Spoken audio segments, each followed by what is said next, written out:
Well, I'm glad to greet everybody. This is not an idea that occurred to me, but when Bonnie mentioned it a few weeks ago, as having come out of some conversations she'd had, I said, if we really succeeded in doing that, that would make our whole lives worthwhile. It could be very important. So, Bonnie, I'm turning this over to you. I think most of you know Bonnie. She's a pastor and a psychological counselor, and the pastor of the church that she's a pastor of includes goats and ducks and chickens, sometimes rabbits.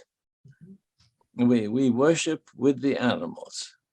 And I think that's an example of her imaginative, and not only being imaginative, but acting on creative imagination. So, Bonnie, I think you have a very important proposal to make, and I look forward to hearing it. Thank you, John.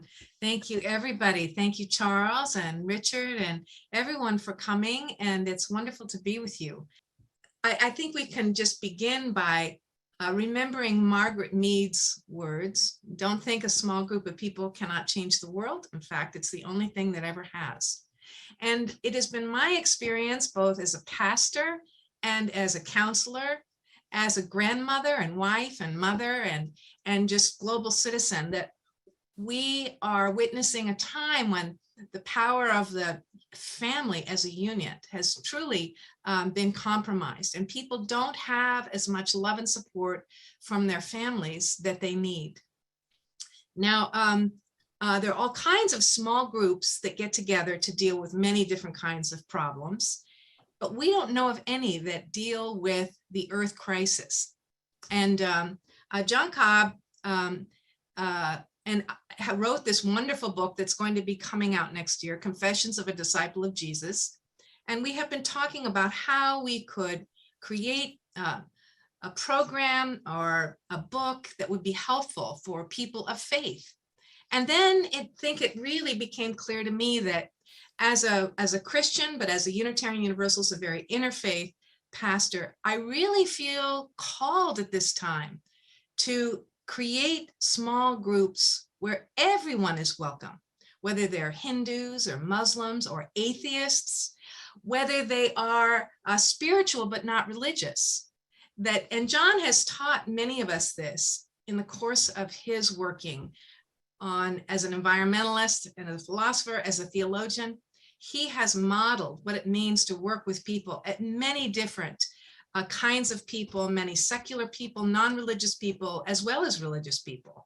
So it's time for us to do this, to gather together with people, regardless of what we might have in common or what we don't have in common. For this is what people have been doing in support groups for millennium. Yes, they've been gathering together with people to share their feelings, and they are committed to getting together regularly to love and support one another. So yes, this is kind of like a family, and many families, what do? They eat together, don't they? And we're inviting people to both share their feelings as well as share their feelings about what's happening in our world, and then to actually have a meal together. Now, there's wonderful programs, models for this. There's 12-step programs, for example. I'm what you call a 12-stepper myself. I have benefited from attending and being parts of many different 12-step groups. And it's very effective if people do this one thing, this miraculous thing, tell the truth. Okay. And if we come together and we share a common circumstance that we have, that we share together, a common challenge, and we tell the truth about what's going on with us, amazing kinds of transformations happen both individually and collectively. But it's this collective small group, because so many people have talked about different kinds of spiritual practices, but I want to lift up in the Earth Crisis support groups the most important spiritual practice of all that I think most religions agree with, and that is loving relationships. When we can give and receive love in loving relationships, this is a profound spiritual practice. Now, there are many different kinds of small support groups that have done tremendous amounts of changing for individuals and for entire communities. Take the base communities, for example, in Latin America. They had revolutionary changes both for individuals and for groups. We have many psychological and medical groups now. Yes, if somebody has, for example, a woman has breast cancer, she will very often be invited to become a part of a small breast cancer support group. And what do they do in that group? They all are sharing a common challenge, and they all commit to trying to tell the truth about their experience and what they're going through. And they have an enormous bonding, okay, that they experience, and they become loving communities.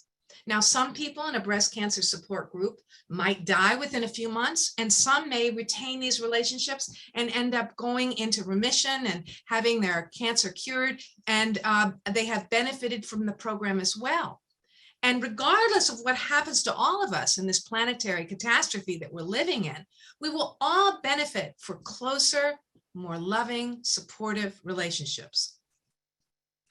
Now, another model that's very, very dear to me is the early church, because if those of you who know about the history of Christianity, this is exactly how the early church began.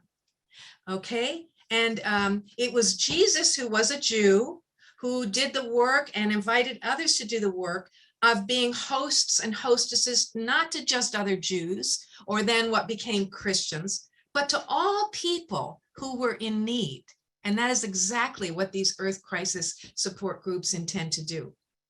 So they shared a meal in the early church. They had this profound trauma that they all survived together with the crucifixion of Jesus. And they began to meet in people's homes. Often we know that they were many women who were leaders of this church. And we know women historically have often been leaders in showing hospitality and warmth and providing an invitation, a safe place for people to gather in their feeling and their families, in their communities, in their religious communities. And we are called, I think, men and women today, to do that same kind of invitation where we share and we are the truth about what's really going on in the world, and we share about what's really going on with us personally, and then we share a meal together.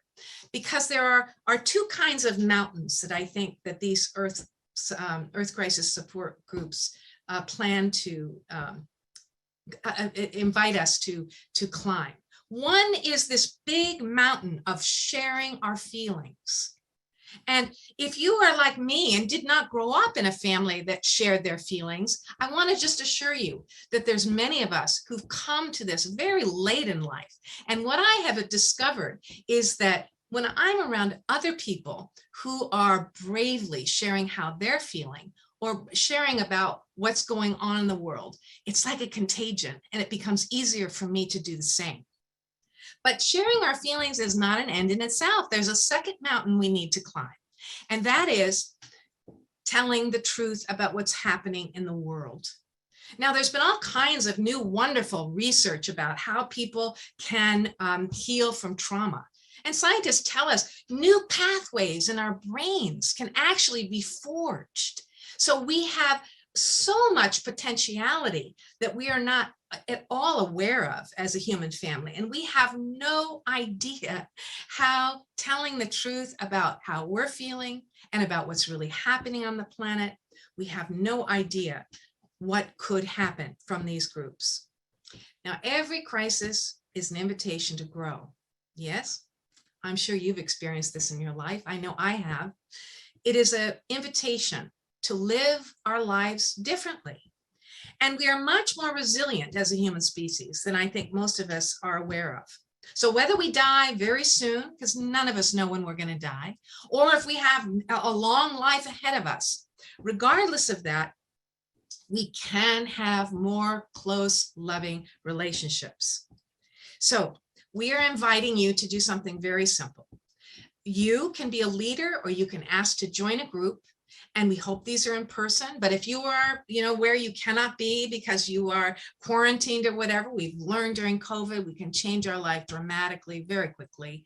And we could have Zoom groups, but ideally we want you to be with people in person, maybe 6 to 8 people. It could be just you and 2 other people. It doesn't really matter at this point, but we invite you for 2023 to give yourself and your friends and family and neighbors and people in your religious communities this gift, this as a New Year's gift. Make the invitation for people to come. We have very concise, easy to follow, the very few instructions, blessedly, on how you would run such a group. These are leaderless groups, meaning everybody in the group is charged with being able to name if there's any problems in the group. And we invite people to share truthfully 2 times around, one time around in the circle about themselves and their feelings in their life. The second time around, we invite people to just share about what's happening in the world. Now, I don't know about you, but I don't have many relatives or friends, or frankly, even colleagues as a minister who are able or willing or wanting to talk about the threats, the existential threats. We are living during the 6th extinction of life on Earth, for heaven's sakes. We can't even fathom what that means. We are now listening on the news about these threats of nuclear annihilation. We hear as Americans, not billions, but trillions of dollars, whatever that is, being spent on military. So we are living in a world in which a lot of things just don't make sense, but they're terrifying. And denial, as they say, is not just a river in Egypt. And the reason we use denial is because it works. It's a fantastic kind of coping mechanism. If you go into denial, you don't have to deal with all those feelings that are underneath, but just skin deep. Now, Elizabeth Kubler-Ross and many people have shared with us that we need to break our denial in order to have this whole gamut of feelings. So you're probably like me. You can have in one day a roller coaster of feelings, from shock to anger to grief to despair. And hopefully at some point, only with love and support, we can come to some acceptance. But the good news, the second mountain, is that we can have this meal together after we've shared personally and shared about what's happening in the world. And we can talk about what we might do in the world. Now, this could be something simple, like you might want to read a book, like John Cobb's new book, Confessions of a Disciple of Jesus. It's fantastic. Or it might be a book, like I'm inviting people to have a book on Medea Benjamin, on the war in Ukraine. Or it might be, I don't know what. You might decide you want a letter writing campaign, or you might want to start involving yourself and your group in civil disobedience, or join other organizations that are doing things that you admire and you believe in. The ideas are infinite, but you need the love and support of a small group. You need to meet at least weekly and repeatedly. Now, we know this works. Okay, and someone comes to mind in this earth crisis, someone who's kind of a young version of John Cobb, someone who has continued, although she knows how devastating the state of affairs is in the world, and she continues to be a self-actualized person doing tremendous things in the world. And that person is Greta Thunberg. I'm sure all of you, like me, admire her tremendously. And she speaks very openly about her autism. Now, autism is an interesting thing, because I don't know about you, but I have had the benefit of being very close to many autistic people, and they often just don't have a kind of ability to censor themselves. It can be very refreshing to be around autistic people who are just telling you what they really think. And Greta found out about what was happening in the world. She went into a deep, dark depression as a young teenager, and she had very loving, supportive family. But if you don't have a loving, supportive family, it is not time to give up. This is what the church has taught us, has taught me personally. You get lemons, you make lemonade. There's lots of people that don't have the family, either from death or from addiction or mental illness, or they're not nearby. You need to make a kind of a network, community support group wherever you are. You know, I know this as a minister, when I have ministered to people who are on their deathbeds. And one of the things many people who are dying do not have is people that are close to them that are willing to talk about their impending death. Now, I've always said to people, do you want to talk about your dying? And they often say, yes, thank you for asking, because nobody else in my family and none of my friends, nobody in my church want to talk with me about the fact that I'm dying. So it is my passionate belief that if you give people half a chance to tell the truth, that they will indeed want to share their truth with you. Now, often we may be ashamed, yes? We may be ashamed that we're so overwhelmed and we feel so guilty, you know, we're still polluting, we're still not changing our life, or you're still whatever. You know, you're still working for Lockheed or whatever your tremendous guilt is about what you're doing to contribute to this catastrophe that we are witnessing. Well, we're all guilty. And these small groups are an opportunity for us to love one another. We can act as if we're Greta Thunberg, even if we're not, okay? She had the courage after going through this roller coaster of despair and anger and grief. Then she had the support of a loving family, which you're going to get from your Earth Crisis Support Group, to go out into the world. And she has done tremendous things. You may say, I am not interested. I am overwhelmed. I cannot possibly do things to save the world. I can barely pay my rent. I've got terrible health problems. I've got people that are mentally ill in my family. And I have some good news and bad news. We are all interconnected with every creature on this planet. And you've heard that expression, a butterfly wing in Australia affects the weather everywhere. So whether we like it or not, we are all deeply affected about what's happening in Ukraine, about what's happening to the refugees on the borders, what's happening with the whole ecosystem collapse, the animals that are being so tremendously traumatized and killed, and floods and fires. We're all actually connected. And when we open our hearts, we feel for all of these creatures. But it's so painful, we just shut down. We shut down and go into denial. But the problem with denial is sort of like being in cement. You just stay put in one place. And we're so afraid of our feelings.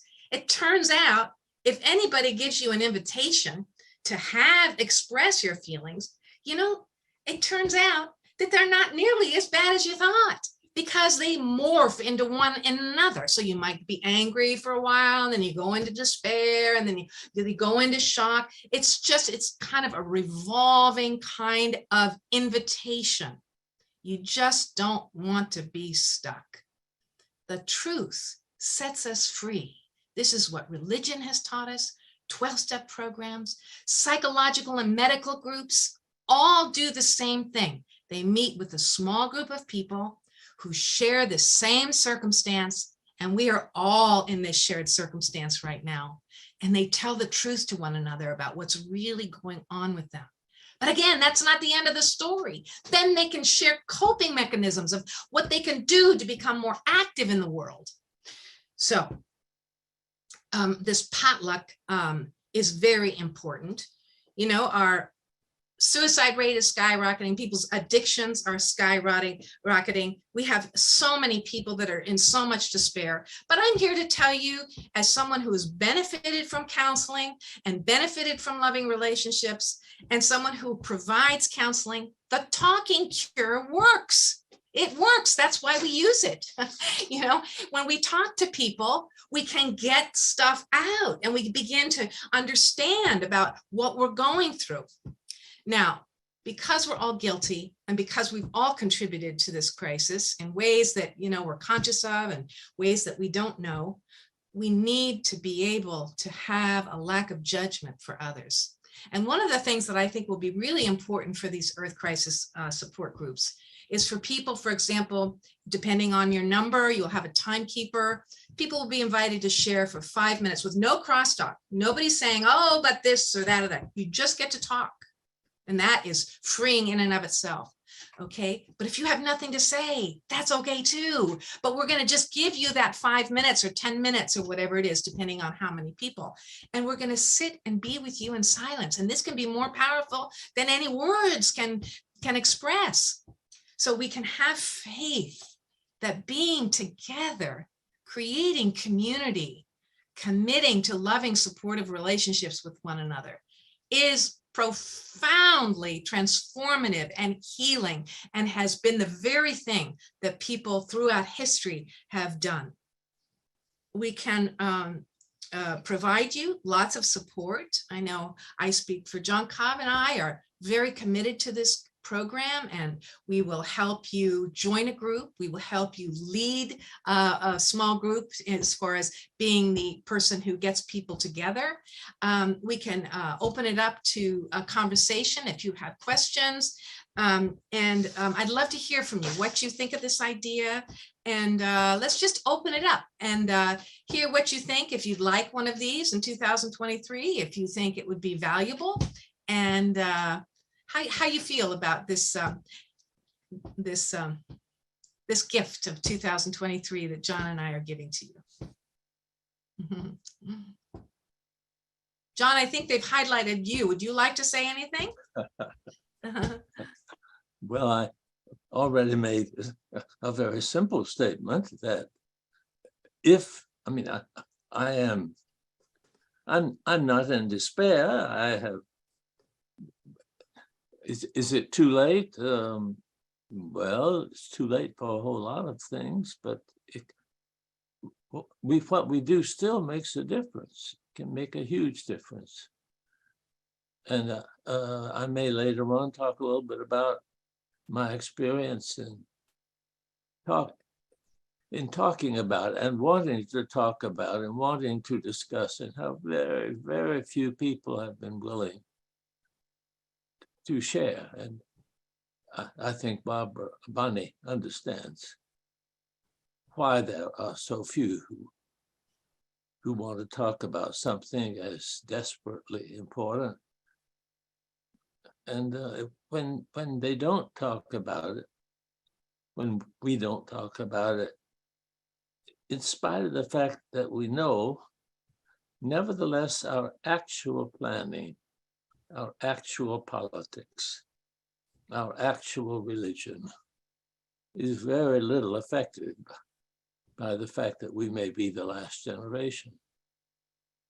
And I can't think of anything more important than getting people to talk about it. Once I think once people really start talking about it with an intimate group, it will affect the way they vote. It will affect the way they think, the way they plan, the way they act.